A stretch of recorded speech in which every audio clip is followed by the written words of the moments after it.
Hey, family, and happy Tuesday. Welcome to another episode of Excellence in Everything Live. I got a question for you. Is displaying kindness and friendly banter, is that enough for you, whoever you are watching on the other side?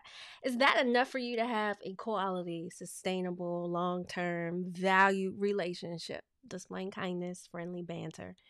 I want you to type in the chat yes or no as you're watching live. I want to hear from you. I want you to type in the chat yes or no. I'm going to just go ahead and tell you it's a no for me.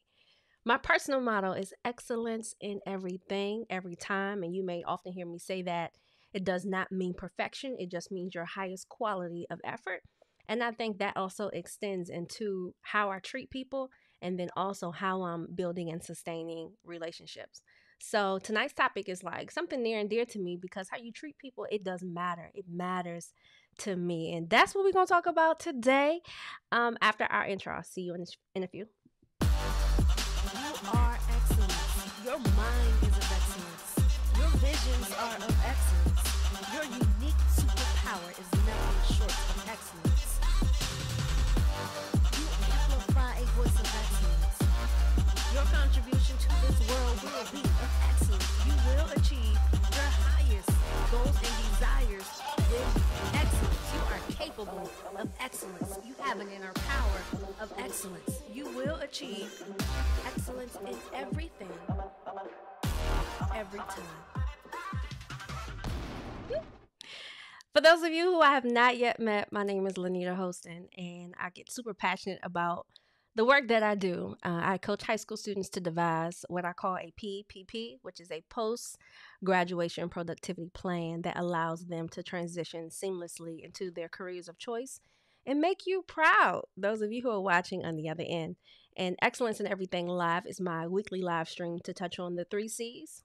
We talk about all things building confidence, building competence, and then building competitive advantage for those who will soon lead tomorrow's workforce. So whichever capacity that you're watching from, whether it be an organizational level, personal, parent, if you're part of a village, you're in the right place. Hey y'all. Hi Janet. Janet is joining us. It's so good to see you. Thank you for coming back tonight. Hey Asha. Asha is also in the house. Thank you for joining us tonight. I'm excited about tonight's topic because it absolutely matters. I think that what allowed me to see the beauty in relationship building has a lot to do with when I travel across the country and I'm meeting all kinds of students. Typically, I'm hired to come in and talk to students, but it always, well, it doesn't anymore. But now I'm no longer surprised when there is a staff member, someone on senior leadership, basically a senior career professional who has some type of comment to the realm of, I know you were here for them, but I got something out of today too. I get that all the time. And it's becoming near and dear to me, or I guess more obvious, that my work extends beyond those who are what we call tomorrow's workforce, but today's workforce too. Which is rather fitting because in a few weeks I get to meet the staff at NIH. I'm excited to do some work with them.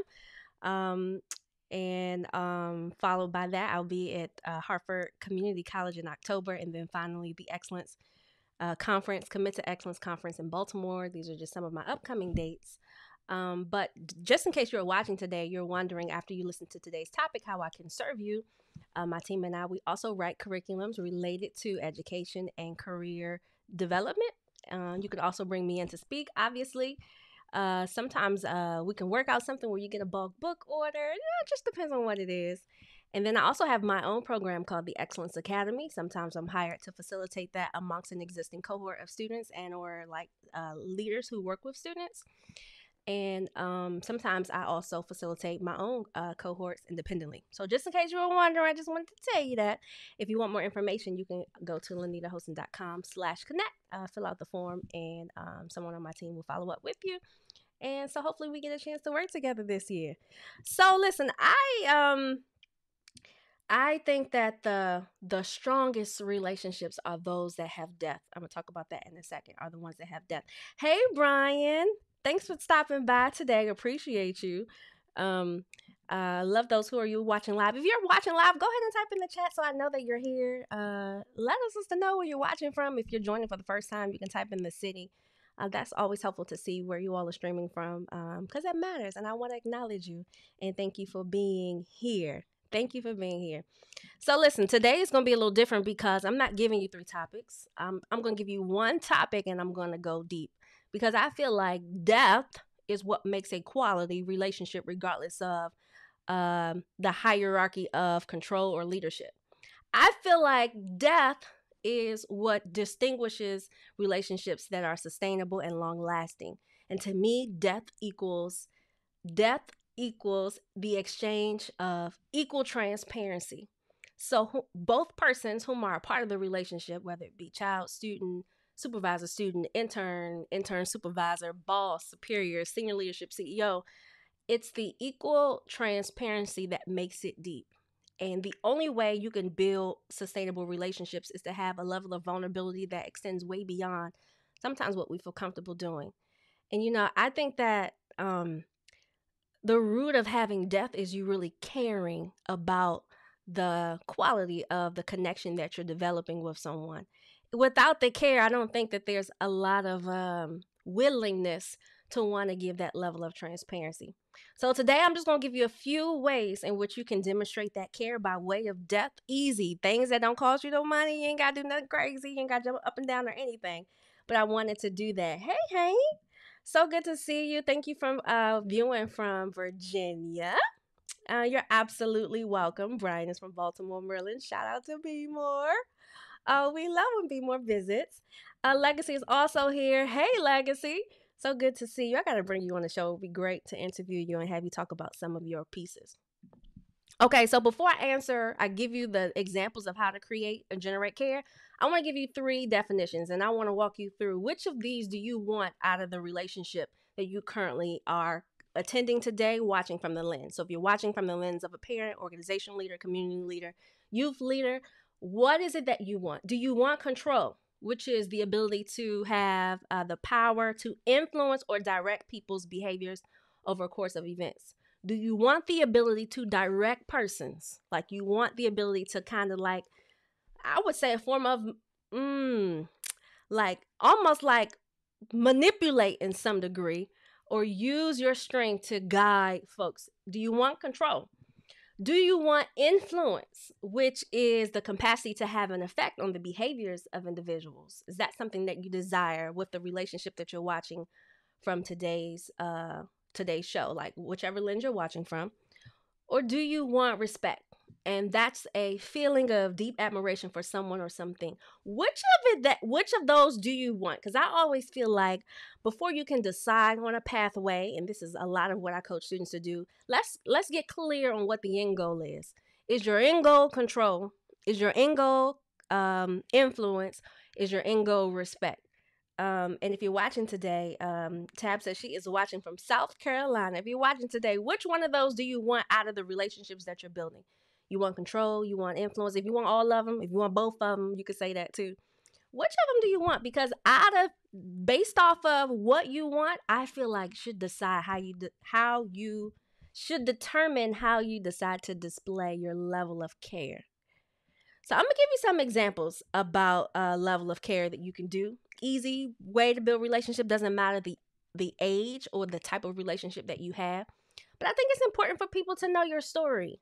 What is it about you? How did you get to the point that you're in? Like, what did you have to jump through and or didn't jump through? What doors were open on your behalf? Maybe it's a powerful testimony of grace, not maybe so much trial, but sharing that. People need to know like how did you get to the position that you're in? I think there's also a way of you displaying care is talking about your childhood, no matter what age group you're talking to. A lot of our childhood has a powerful impact on how we show up and develop relationships, securely or insecurely. And those are based on our attachment styles, but that's a whole nother episode. So talk about your childhood. I also think that there's power in bringing photos with you wherever you go. So if you have a home space office, if you're doing a virtual event, if you're onboarding an intern, Like thinking about how can you visually show someone your journey outside of your credentials like degrees and plaques and awards. Those things don't make you human. What makes you human is your life experience. And sometimes people can get a feeling for that through your photos. So, how are you sharing that? How are you sharing that? That's a powerful way. And just those three are, I include them in everything. Every time I'm invited to speak, you will hear my story. You will hear my childhood. You will hear me. You'll see photos of my journey as well. It humanizes the connection. Everybody can relate to having a childhood and having however that might have been challenging, indifferent, or very well received. But talking about that makes an easy connection with someone instantly. I think there's also value in, depending on the age group that you're working with, but your report cards, if you could find a way to share your your academic evaluations, whether good or bad, and tie that into your story, especially if you're in a supervisory or leadership role, people want to see that you also like, let me see, what do we have in common? I think there is also value in breaking down the barriers of leadership by just reminding people that we do have some similarities. So if you got report cards, dust them jokers off. For some of you who are watching, you might say, I don't even know where my report card is. I'm super type A, so I have all those things. I actually have them in a scrapbook because that's what type A people do. I want you to also, these are ways in which you are displaying care, but through the depth of vulnerability or transparency. When you've done that, then you can start asking for those who you lead and or oversee or you're building relationship with, asking them to join you. So you may invite them to share, or you may say, do you have any photos, or what was it like? The next time we chat, I want to hear about something that you're working on. But it should be reciprocal. I think powerful relationships are equal sacrifice and reciprocal in transparency. If you've ever had a friend and y'all are having some real deep conversations, but it feels like you're the only one going deep. I don't know about you, but I'm getting bored after a while. I need to be stimulated. And not just that, but then I start to wonder, um, do you feel do you feel as closely to me as I feel to you, just based off of what I feel comfortable sharing? So that's important. I have a mentee. I met her in ninth grade. And when I met her, she was very distant. She was very standoffish. I signed up to be a mentor until she graduates high school. Basically, I signed up to ensure she goes to college and that she graduates. So that's a very long commitment. So I met her at ninth grade, like, didn't know anything about her. And for the first 6 months of our interaction, she was very standoffish. She didn't say anything. She didn't laugh at my jokes. I did everything that I just told y'all. I brought pictures. I didn't tell her about like the work that I do, because sometimes I don't like to lead with that. I like for people to learn me organically. It's not something that I just walk around like, ooh, look at this. Um, and about at the 6 month mark, she started to like open up about things that she struggled with, including relationships at home that she encountered, and relationships in school and dating and her friends. And slowly but surely, she was an open book. It took some time. It took about 6 months, which is a long time. We were meeting every Monday. But I remember when I met her mom when she was in 11th grade. So I met her mom 2 years into our mentorship. And she said, let's call her Danielle. She said, Danielle speaks so highly of you from the day she met you. She said, I love my mentor. And I said, she loved me. I said, do you know how much grief she gave me? And her mom started laughing and she said, well, yeah, that's Clark. She has this external appearance of being distant, but she's very observant and she loves very easy. Totally changed my perspective. So sometimes we feel like we're not getting through, or we're not penetrating the mind or the heart of someone because externally they're not demonstrating that. And my mentee showed me that that's not always true. So staying the course and being able to see that on the other side was really beautiful. And we're very close today. She is a senior this year. Y'all going to be seeing her photos really quickly because I'm going to be bragging about my girl. I anticipate that she will have quite a few scholarships and she will be going to her school of choice. So I'm excited for her. So once you've developed that level of rapport, you can encourage the recipient of the relationship to kind of do the same, to open up, to share, to bring. And eventually you may find that you don't have to do so much pulling to create like the energy or the transfer of um, you all getting to know each other is what I'm trying to say. I think there's also some value in sharing your network, making like taking your personal connections and sharing them with the people that you're building relationship with. So if it's someone in the office or on the team or in the community that you feel that will also inspire them, propel them on their career path, saying, I would love to introduce you to such and such, and keeping your word. So allowing them to meet, you can do that introduction virtually. You could do it in person. And you could even do it as a surprise. You can also do it by text. But when someone bets on you or puts their name on the line because they value your relationship, I think that speaks powerfully um, to how much they value the relationship and you as a person. And so thinking about that, who can I connect this person with that you're developing a relationship with? And then this is the last one I'll say as a way of demonstrating care, but you know, inviting them to support you outside of how they know you. Inviting them to support you outside of how they know you. So yesterday I onboarded 2 interns. I haven't figured out how I'm going to do this. They're new. I only met them through the interview process. I'm going to find a way to incorporate them in something else that I'm doing. I thought about inviting them to my birthday party. That's so personal. But you know what? I think I'm going to do that. See, the thing is that I won't be offended if they don't come. But what I want them to know is that while we're getting to know each other, I value that connection so much that you're welcome in my personal space. That's the kind of care that I want to display. And I feel like that's the kind of care that creates depth in relationships. People want to know that they get to experience the totality of you and that is genuine and sincere. And it's like that all the way through, not just that small piece of relationship that they get to encounter you in.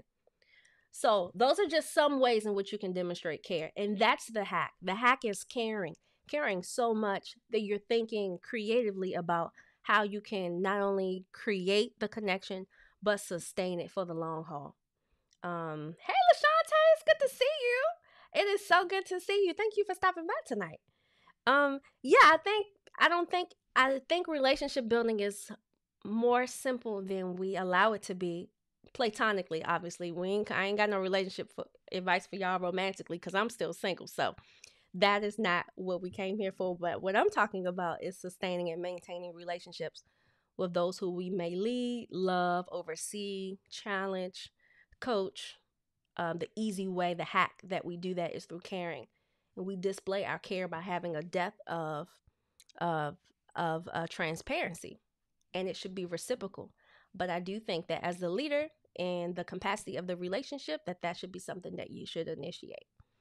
And so I want to see more of this. I want to see more people be like proud about their coach, about their mentor, about people in their lives who God has sent their way and allowed them to kind of walk through doors that were opened on their behalf before they got there.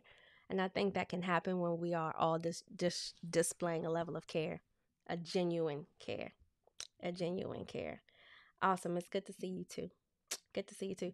That's it. Tonight is real simple. I think that walking through the next 2 sessions for the remaining month of September, just talking about practical ways to like de-hack things that really matter to us. Last week we talked about time. This week we talked about relationships. I cannot remember next week's topic.